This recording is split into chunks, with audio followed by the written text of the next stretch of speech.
ಜೀವನದುದ್ದಕ್ಕೂ ಸಾವಿರಾರು ಕಲಾಭಿಮಾನಿಗಳನ್ನ ತಣಿಸ್ತಾರೆ, ಅವರ ಮನಸ್ಸನ್ನು ಸೂರೆಗೊಳ್ತಾರೆ, ಎಲ್ಲ ಸಾಧನೆಗಳನ್ನ ಮಾಡ್ತಾರೆ.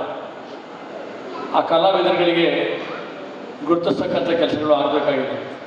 ಆ ಕಲಾವಿದರು ತಮ್ಮ ಕಲಾ ಸೇವೆಯನ್ನು ಬದುಕುವುದಕ್ಕೂ ಮಾಡಿದಂಥ ಕಲಾ ಸೇವೆಯನ್ನು ಗುರುತಿಸಿ ಸನ್ಮಾನ ಮಾಡಿದಾಗ ಸಮಾಜ ನಮ್ಮನ್ನು ನೋಡ್ತಾ ಇದೆ, ನಮ್ಮನ್ನು ಗುರುತಿಸಿದೆ, ನಮ್ಮನ್ನು ಕಲೆಗೆ ಗೌರವ ಬೆಲೆಯನ್ನು ಕೊಟ್ಟಿದೆ ಅಂತಕ್ಕಂಥ ಭಾವನೆ ಕಲಾವಿದರಲ್ಲೂ ಕೂಡ ಮೂಡಬೇಕಾಗಿದೆ.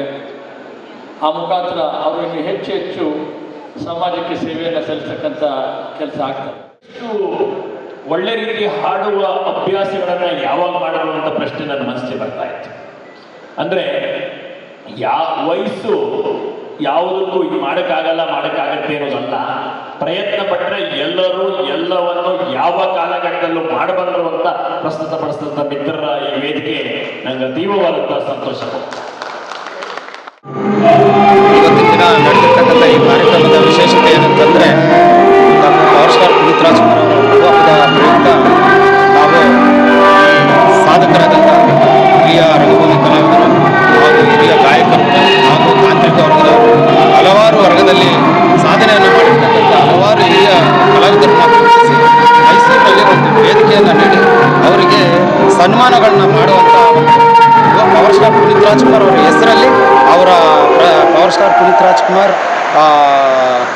ಪ್ರಶಸ್ತಿ ಪ್ರದಾನ ಸಮಾರಂಭ 2026 ಅವರಿಗೆ ನೀಡಿ ಅವರನ್ನ ಸನ್ಮಾನಿಸಿ ಈ ವೇದಿಕೆಯಲ್ಲಿ ಅವರಿಗೆ ಗುರುತಿಸುವಂಥ ಒಂದು ವೇದಿಕೆಯನ್ನು ನಮ್ಮ ಕರುನಾಡ ಕಲಾ ಸಾಮ್ರಾಜ್ಯ ಸೇವಾ ಸಂಘದ ವತಿಯಿಂದ ನಡೆಸ್ಕೊಟ್ಟಿದ್ದಾರೆ. ಹಾಗಾಗಿ ಈ ನಮ್ಮಲ್ಲಿ ಹಲವಾರು ಕಲಾವಿದರುಗಳು ನಶಿಸಿ ಹೋಗ್ತಾ ಇದ್ದಾರೆ. ಯಾಕೆಂತಂದರೆ ಅವರಲ್ಲಿ ಇರ್ತಕ್ಕಂಥ ಕಲೆನ ಹಲವಾರು ವರ್ಷದಿಂದ ಎಷ್ಟೇ ಪ್ರತಿಭೆ ತೋರಿಸಿದ್ರು ಕೂಡ ಅವ್ರನ್ನ ಯಾರೂ ಕೂಡ ಸರ್ಕಾರದ ವತಿಯಿಂದ ಆಗಲಿ ಅಲ್ಲೇ ಆಗಲಿ ಯಾವ ಕಲಾವಿದರು ಕೂಡ ಅವ್ರನ್ನ ಗುರುತಿಸುವಂಥ ಯಾರೂ ಕಾರ್ಯಕ್ರಮಗಳನ್ನ ಮಾಡ್ತಾ ಇಲ್ಲ. ನಮ್ಮಲ್ಲಿ ವಿಶೇಷವಾಗಿ ಅವ್ರನ್ನ ಗುರುತಿಸೋದೇ ಒಂದು ವಿಶೇಷ.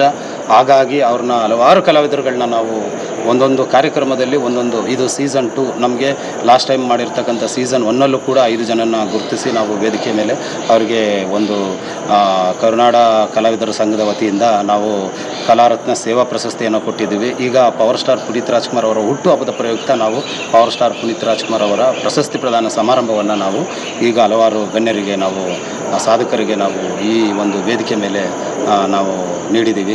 ಹಾಗಾಗಿ ನಮ್ಮ ಕರುನಾಡ ಕಲಾ ಸಾಮ್ರಾಜ್ಯದ ಒಂದು ಸಂಘದ ವತಿಯಿಂದ ಈ ರೀತಿಯಾಗಿ ಕಲಾವಿದರು ನಾವು ಗುರುತಿಸುವಂಥ ಸಾಂಸ್ಕೃತಿಕ ನಗರದಲ್ಲಿ ಕಲಾವಿದರನ್ನು ಗುರುತಿಸಿ ಅವರಿಗೆ ವೇದಿಕೆಯನ್ನು ಕಲ್ಪಿಸಿಕೊಡುವ ಏಕೈಕ ಸಂಸ್ಥೆ ಅಂದರೆ ನಮ್ಮ ಕರುನಾಡ ಕಲಾ ಸಾಮ್ರಾಜ್ಯ. ಹಾಗಾಗಿ ನಮ್ಮ ಸಂಘದ ವತಿಯಿಂದ ಇದೇ ರೀತಿ ಹಲವಾರು ಕಾರ್ಯಕ್ರಮಗಳನ್ನ ನಡೆಸುತ್ತಾ ಅವರನ್ನು ಗುರುತಿಸುವಂಥ ಹಲವಾರು ಕಲಾವಿದರನ್ನ ಗುರುತಿಸಿ ಅವರಿಗೆ ಒಂದು ವೇದಿಕೆಯನ್ನು ರೂಪಿಸುವಂಥ ಕೆಲಸವನ್ನು ನಮ್ಮ ಸಂಘ ಮಾಡ್ತಾ ಇದೆ. ಯಾಕಂದರೆ ಕರುನಾಡ ಕಲಾ ಸಾಮ್ರಾಜ್ಯ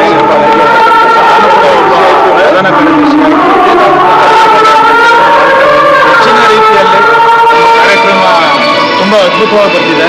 ಹೀಗೆ ನಮ್ಮ ಸಂಸ್ಥಾಪಕರಾದಂಥ ಸುಷ್ಮಾ ಮಾರ್ಗದರ್ಶನ ರಿಕ್ಷಾ ಚಾಲಕ ಅಂತ ಚಲನಚಿತ್ರದಲ್ಲಿ ನಾನು ಕೂಡ ಕಲಾನಾಯಕನಾಗಿ ತುಂಬ ಅದ್ಭುತವಾಗಿ